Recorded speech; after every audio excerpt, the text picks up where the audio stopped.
Hello guys, Serafina media channel பார்த்துட்ருக்கோங்க எல்லாருக்கும் வணக்கம். தோசைக்கல்ல பவுட்ரு மட்டும் போட்டு பாருங்கள், நீங்களே ஆச்சரியப்படுவீங்க. பவுடரை இப்படி கூட யூஸ் பண்ணலாமா அப்படின்னு நினைப்பீங்க. இன்றைக்கி நம்ம சேனலில் கிச்சனுக்கும் நம்மளோட டெய்லி லைஃப்க்கும் யூஸ்ஃபுல்லாக இருக்கக்கூடிய நிறைய டிப்ஸ் அண்ட் ட்ரிக்ஸ் தான் வந்து பார்க்க போகிறோம்.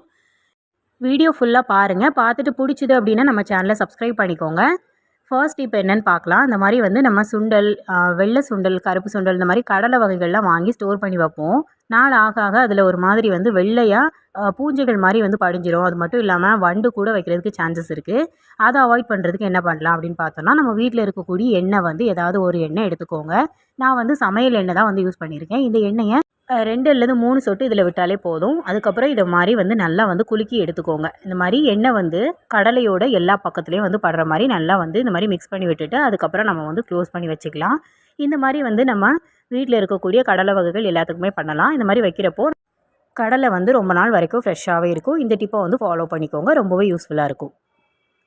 அடுத்த டிப் என்னென்னு பார்க்கலாம். இந்த மாதிரி வந்து நம்ம டீ போடுவோம், இல்லை காஃபியெல்லாம் போடுவோம். காஃபி போட்டு அப்படியே வந்து நம்ம வந்துட்டு டம்ளர் வந்து கவுண்டர் டாப்பில் வச்சுட்டு டீயை வந்து ஊற்றுறப்போ நம்ம எவ்வளோ தான் வந்து பார்த்து பார்த்து ஊற்றினாலுமே ஒரு சில சொட்டாவது வந்து கீழே சிந்தி அந்த கவுண்டர் டாப் எல்லாமே வந்துட்டு நம்ம திருப்பியும் க்ளீன் பண்ணுற மாதிரி ஆகிடும். அதுக்கு வந்து இந்த மாதிரி நீங்கள் எத்தனை டம்ளரில் டீ ஊற்ற போகிறீங்களோ அந்த டம்ளரை இந்த மாதிரி பிளேட்டு இல்லாட்டி ஏதாவது மூடி இருந்துச்சுன்னா எடுத்து வச்சுக்கோங்க. அதில் இந்த மாதிரி வச்சுட்டு அதுக்கப்புறம் நீங்கள் டீயோ காஃபியோ ஊற்றுறப்போ உங்களுக்கு வந்துட்டு அது எதுவுமே வந்து கீழே சிந்தாது. இந்த மாதிரி சின்ன சின்ன டிப்ஸ் வந்து நம்ம ஃபாலோ பண்ணோம் அப்படின்னாலே நம்மளோட கிச்சன் வந்து க்ளீனாகவே இருக்கும். இதனால் நமக்கு வந்து டைமும் சேவ் ஆகும். இந்த மாதிரி வந்து இனிமேல் ட்ரை பண்ணுங்கள், யூஸ்ஃபுல்லாக இருக்கும். இந்த மாதிரி ஊற்றி வச்சுட்டு அதுக்கப்புறமா நீங்கள் வந்து டம்ளரை கையில் எடுத்துகிட்டு போகாமல் இந்த மூடியோடு எடுத்துகிட்டு போய் நீங்கள் வந்து சர்வ் பண்ணலாம். அடுத்த டிப் வந்து என்னென்னு பார்க்கலாம். இந்த மாதிரி வந்து புளி வந்து நம்ம சில நேரங்களில் ஊற வைக்க மறந்துடுவோம். அப்போது வந்து இந்த டிப்பை வந்து ஃபாலோ பண்ணிக்கோங்க. புளியை எடுத்துகிட்டு அது கூட கொஞ்சமாக வந்து கல்லுப்பு வந்து சேர்த்துக்கோங்க. இதுக்கப்புறமா நம்ம வந்து எப்போது ஊற்றுற மாதிரி தண்ணி ஊற்றிட்டு கையை வச்சு நார்மலாக வந்து பிசைஞ்சு விட்டுக்கலாம். இந்த மாதிரி பண்ணுறப்போ சீக்கிரமாக நமக்கு வந்து புளி வந்து ஊறி கிடைக்கும். இப்போ வந்து நான் வந்து லைட்டாக வந்து இந்த மாதிரி கையை வச்சு பிசைஞ்சு விட்டுட்டு இதுக்கப்புறம் ஒரு 2 நிமிஷம் மட்டும் அப்படியே வந்து வச்சிடுறேன். வச்சதுக்கப்புறம் பார்த்தோம் அப்படின்னா நமக்கு நல்லாவே புளி வந்து ஊறி கிடைக்கும். இப்போ நான் வந்து 2 நிமிஷத்துக்கு அப்புறம் வந்து காட்டுறேன் பாருங்கள். நல்லாவே வந்து புளி ஊறி இருக்குது. ரொம்ப நேரம் நான் ஊற வைக்கவே இல்லை. நார்மலாக 2 நிமிஷம் வச்சாலே நமக்கு வந்து புளி நல்லா ஊறி கிடச்சிருக்கு. இதுக்கப்புறம் நம்ம வந்து சமையலுக்கு யூஸ் பண்ணிக்கலாம். அடுத்த டிப் என்னென்னு பார்க்கலாம். சூடான தோசைக்கல்ல பவுட்ரு மட்டும் போட்டு பாருங்கள், நீங்களே ஆச்சரியப்படுவீங்க. இந்த மாதிரி தோசைக்கல் வந்து அதிகமாக யூஸ் பண்ணாத தோசைக்கல் இருந்துச்சு அப்படின்னா எடுத்துக்கோங்க. கல்லை நல்லா வந்து ஹீட் பண்ணிவிட்டு அதுக்கப்புறமா நீங்கள் முகத்துக்கு யூஸ் பண்ணுற பவுடர் என்ன பவுடராக இருந்தாலும் எடுத்துக்கலாம். அந்த பவுடரை இந்த மாதிரி வந்து கொஞ்சமாக வந்து தோசைக்கல் மேலே போட்டு விட்டுட்டு அதை இந்த மாதிரி ஒரு ஸ்பூன் வச்சு நல்லா வந்து மிக்ஸ் பண்ணி கொடுங்க. இந்த மாதிரி பண்ணுறப்போ நமக்கு நல்லா வாசனையாக இருக்கும். இது வந்து எதுக்காக நம்ம யூஸ் பண்ண போகிறோம் அப்படின்னு சொல்லி பார்க்கலாம். இப்போ நான் வந்து எனக்கு தேவையான அளவுக்கு பவுட்ரு வந்து நான் வந்து எடுத்துக்கிட்டேன். எடுத்த இந்த பவுடரை இந்த மாதிரி வந்து கல் வந்து சூடாக இருக்கிறப்போவே கொட்டிட்டு இந்த மாதிரி வந்து லைட்டாக மிக்ஸ் பண்ணி விட்டுட்டே இருக்கணும். இந்த மாதிரி மிக்ஸ் பண்ணிவிட்டு இதுக்கப்புறம் நம்ம இது கூட ஒரு பொருள் வந்து சேர்க்க போகிறோம். அது என்ன அப்படின்னா நம்ம வீட்டில் யூஸ் பண்ணுற மஞ்சள் தூள் தான். இந்த மஞ்சள் தூள் வந்து கொஞ்சமாக எடுத்துகிட்டு அதையும் இது கூட சேர்த்துட்டு நல்லா வந்து மிக்ஸ் பண்ணிக்கலாம்.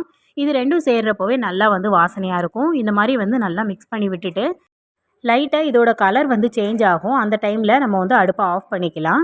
இப்போ இதை வந்து எந்த விஷயத்துக்கு யூஸ் பண்ணலாம் அப்படின்னு சொல்லிட்டு நான் சொல்கிறேன். இப்போ பாருங்கள், லைட்டாக வந்து கலர் வந்து சேஞ்ச் ஆகிருக்கு. இப்போ நான் வந்து அடுப்பை ஆஃப் பண்ணிட்டேன். இதுக்கப்புறம் இதை வந்து ஒரு பாத்திரத்துக்கு வந்து மாற்றிக்கலாம். நான் அந்த மாதிரி சின்னதாக ஒரு கிண்ணத்தில் கொட்டி வச்சுருக்கேன். இப்போ இதை வந்து எதுக்கு யூஸ் பண்ணலாம் அப்படின்னு சொல்லிட்டு பார்க்கலாம். இதை நல்லா சூடு ஆறுனதுக்கப்புறம் உங்களோட ஃபேஸில் ஒரு ஃபேஸ் பேக் மாதிரி போட்டுக்கிறதுக்கு யூஸ் பண்ணிக்கலாம். சில நேரங்களில் நம்ம வெயிலெலாம் வெளியில் போயிட்டு வந்ததுக்கப்புறம் நம்மளோட முகம் பார்த்தோம் அப்படின்னா ரொம்ப வந்து கருத்து போய் டேன் ஆன மாதிரி இருக்கும். அந்த டைமில் இதை நம்ம வந்து யூஸ் பண்ணிக்கலாம். இப்போ இதை எப்படி யூஸ் பண்ணோம் அப்படின்னு சொல்கிறேன். இப்போது இது கூட நான் வந்து என்ன பொருள் வந்து சேர்த்துக்க போகிறேன் அப்படின்னா தயிர் வந்து சேர்த்துக்கிறேன். உங்ககிட்ட வந்து தயிர் இல்லை அப்படின்னா காய்ச்சாத பால் இருந்துச்சு அப்படின்னா கொஞ்சமாக சேர்த்துக்கோங்க. இதை வந்து நல்லா வந்து ஒரு க்ரீம் கன்சிஸ்டன்சிக்கு நம்ம வந்து மிக்ஸ் பண்ணி எடுக்க போகிறோம். அதுக்காக தான் நம்ம வந்து தயிர் சேர்த்துருக்கோம். தயிர் சேர்த்ததுக்கப்புறம் இதை வந்து நல்லா வந்து மிக்ஸ் பண்ணி கொடுங்க. மிக்ஸ் பண்ணுறப்போ நமக்கு வந்து கடைகளில் வாங்குகிற க்ரீம் மாதிரியே வந்து கிடைக்கும். இந்த க்ரீமை நம்ம வந்துட்டு முகத்தில் அப்ளை பண்ணிக்கலாம். இந்த மாதிரி நீங்கள் வந்து பண்ணுறத அதிகமாக நீங்கள் வந்துட்டு செஞ்சு வச்சோ யூஸ் பண்ணிக்கலாம். ஆனால் அப்பப்போ ஃப்ரெஷ்ஷாக வந்து ரெடி பண்ணுறப்போ உங்களுக்கு வந்துட்டு அது நல்லா வந்து எஃபெக்டிவான ரிசல்ட் வந்து கொடுக்கும். இந்த மாதிரி நம்ம வந்து மிக்ஸ் பண்ணதுக்கப்புறம் நம்மளோட ஃபேஸில் வந்து அப்ளை பண்ணிக்கலாம். அப்ளை பண்ணுறதுக்கு முன்னாடி உங்களோட முகத்தை நல்லா வந்து கழுவி எடுத்துக்கோங்க. கழுவுனதுக்கப்புறமா இதை வந்து நீங்கள் வந்து அப்ளை பண்ணிவிட்டு ஒரு ஜென்டிலாக ஒரு மசாஜ் மாதிரி வந்து கொடுங்க. மசாஜ் கொடுத்ததுக்கப்புறம் நல்லா வந்து காய விட்டுட்டு காஞ்சதுக்கப்புறம் கழுவிக்கோங்க. இந்த மாதிரி வந்து நீங்கள் வெயிலெல்லாம் வந்துட்டு அலைஞ்சிட்டு வந்ததுக்கப்புறம் இப்படி வந்து நீங்கள் ஒரு பேக் மாதிரி போட்டுட்டீங்க அப்படின்னா உங்களுக்கு வெயில்னால ஏற்படக்கூடிய கருமை வந்து மறைஞ்சு போயிடும். இந்த டிப்பை வந்து ட்ரை பண்ணி பாருங்கள், ரொம்பவே எஃபெக்டிவாக இருக்கும். இப்போ நான் வந்து கையை வந்து கழுவிட்டு வந்து காட்டுற பாருங்கள். இன்ஸ்டண்ட்டாகவே ஒரு நல்ல க்ளோ வந்து கையில் இருக்குது. முகத்துக்கு போடக்கூடிய பவுடரை இந்த மாதிரி ஃபேஸ் பேக்காகவும் நம்ம ரெடி பண்ணி அப்ளை பண்ணிக்கலாம். நல்ல ரிசல்ட் வந்து கொடுக்கும். அடுத்த டிப் என்னென்னு பார்க்கலாம். வீட்டில் அரைக்கக்கூடிய மாவாக இருந்தாலும் சரி, இல்லை வெளியில் கடைகளில் பேக்கெட்டில் கிடைக்கிற மாவாக இருந்தாலும் சரி, நிறைய நேரங்களில் நமக்கு வந்து இட்லி ஊற்றுறப்போ சாஃப்டாக நமக்கு கிடைக்காது. இட்லி வந்து நல்லா சாஃப்டாக வரதுக்காக ஒரு டிப் வந்து பார்க்கலாம். இந்த மாதிரி நல்லெண்ணெய் இருந்துச்சு அப்படின்னா எடுத்துக்கோங்க. நல்லெண்ணெயை நீங்கள் எடுத்துக்கக்கூடிய மாவில் ஒரு 2-3 சொட்டு அளவில் விட்டுக்கோங்க. நான் வந்து கம்மியான அளவில் மாவு எடுத்திருக்கேன், அதனால் வந்து கம்மியாக தான் நான் வந்து ஊற்றுறேன். நீங்கள் உங்கள்கிட்ட இட்லி மாவு வந்து அதிகமாக இருக்குது அப்படின்னா கொஞ்சம் அதிகமாகவே ஊற்றிக்கோங்க. ஊற்றிட்டு இந்த மாதிரி வந்து நல்லா கலந்து விட்டுருங்க. இட்லிக்கு மாவு வந்து நம்ம கலக்கிறப்போ அடி வரைக்கும் விட்டு கலக்கக்கூடாது. இந்த மாதிரி மேலாக்கில் கலக்கிட்டு அதுக்கப்புறம் நீங்கள் இட்லி ஊற்றுனீங்க அப்படின்னா இட்லி நல்லா சாஃப்டாக நம்ம கிடைக்கும். இந்த மெத்தட் வந்து ட்ரை பண்ணி பாருங்கள். உங்களுக்கு இட்லி வந்து நல்லா பஞ்சு மாதிரி சாஃப்டாக கிடைக்கும். இப்போ நான் வந்து இட்லி ஊற்றி வச்சுட்டு இந்த இட்லியை வந்து காட்டுறேன் பாருங்கள். இந்த மாதிரி தான் வந்து இருக்குது. நல்லா சாஃப்டாக வந்து எனக்கு கிடச்சிருக்கு. இந்த மாதிரி மெத்தடில் நீங்கள் வீட்டில் அரைக்கிற மாவாக இருந்தாலும் சரி, இல்லை வெளியில் வாங்குகிற மாவாக இருந்தாலும் சரி, இந்த மெத்தடில் வந்து ட்ரை பண்ணுங்கள். கண்டிப்பாகவே யூஸ்ஃபுல்லாக இருக்கும். அடுத்த டிப் என்னென்னு பார்க்கலாம். இந்த மாதிரி வந்து மிளகாய் தூள் நம்ம வீட்டில் வந்து ஸ்டோர் பண்ணி வச்சுருப்போம். சில பேர் வந்து மொத்தமாக அரைச்சி வச்சு ஸ்டோர் பண்ணுவாங்க. சில பேர் பேக்கெட் ஐட்டம் கூட யூஸ் பண்ணுவாங்க. நான் வச்சுருக்கிறது வந்து பேக்கெட்டில் உள்ளது தான். இந்த மாதிரி மிளகாய் தூள் கொஞ்சம் அதிகமாக வந்து நம்ம வச்சிட்டோம் அப்படின்னா அது சீக்கிரமாக வந்து கட்டிகள் பிடிக்க ஆரம்பிச்சிடும். அது மட்டும் இல்லாமல் ரொம்ப நாள் ஆயிடுச்சு அப்படின்னா அதில் வண்டு கூட வர ஆரம்பிச்சிடும். அதை அவாய்ட் பண்ணுறதுக்கு என்ன பண்ணலாம் அப்படின்னு பார்க்கலாம். அந்த மாதிரி பெருங்காயத்தூள் வந்து கொஞ்சமாக எடுத்துக்கோங்க. பெருங்காயத்தூளை இந்த மாதிரி மிளகாய் தூளில் போட்டு வச்சிட்டோம் அப்படின்னா அதில் சீக்கிரமாக கட்டிகளும் பிடிக்காது. அது மட்டும் இல்லாமல் வண்டு பூச்சியும் வைக்காது. நான் வந்து கம்மியான அளவில் தான் வந்து வச்சுருக்கேன். அதனால் நான் வந்து கொஞ்சமாக வந்து பெருங்காயத்தூள் சேர்த்துக்கிறேன். நீங்கள் அதிகமாக வச்சுருக்கீங்க அப்படின்னா 1 டீஸ்பூன் அளவில் சேர்த்துட்டு இந்த மாதிரி வந்து நல்லா மிக்ஸ் பண்ணி விட்டுருங்க. மிளகாய் தூளில் எல்லா பக்கமும் வந்து பெருங்காயத்தூள் படுற மாதிரி நல்லா மிக்ஸ் பண்ணிவிட்டு அதுக்கப்புறம் நீங்கள் மூடி வச்சு யூஸ் பண்ணிக்கோங்க. இந்த மாதிரி வைக்கிறப்போ ரொம்ப நாள் வரைக்குமே நம்மளோட இந்த மிளகாய் தூள் வந்துட்டு ஃப்ரெஷ்ஷாகவே இருக்கும்.